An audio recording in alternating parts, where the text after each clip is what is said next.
Hey gang, Fletch here. I hope you're doing well. Today I want you to see these words of Jesus from Matthew 11 are to all of us who are tired and anxious and burdened and weary and simply exhausted. And I can't think of anyone that hasn't felt that way at least some point in their lives.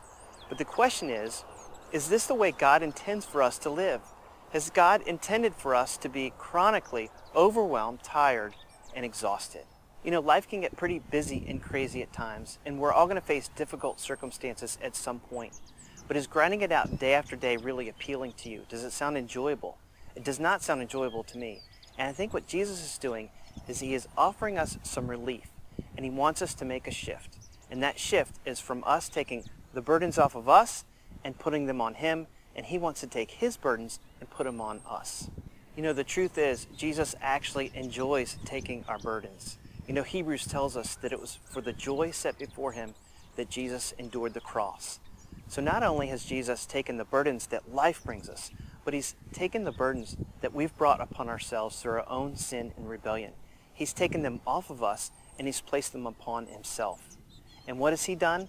He's died for them, forgiven them, and put them away. And now he's given us a new life in Christ. He's given us a new life with his burdens, which are light. And that is something that we ought to look forward to.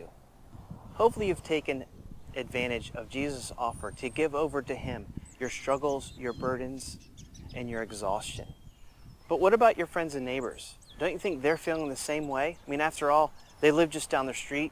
Their kids are about the same age as your kids.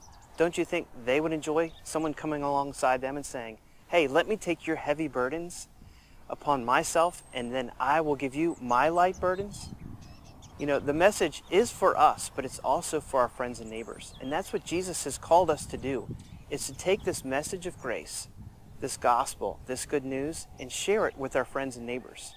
Just as we've been relieved of our burdens and our exhaustion, so Jesus wants to relieve our friends and neighbors of the same thing. The problem is, our friends and neighbors may not go to church, and they may not read their Bibles.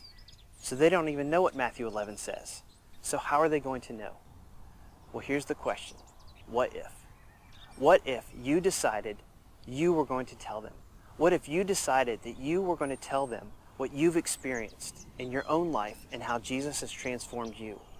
What if you decided you were going to take a risk and walk next door and love your neighbor? What if you decided that you were going to share with them about this inexhaustible grace that Jesus offers? What if is the question we've been exploring all year. What if we decided to reach out to one person this year? What would it look like? What difference would it make? How could lives be transformed? How would we be challenged? What if? What could God do with your neighbor or your friend?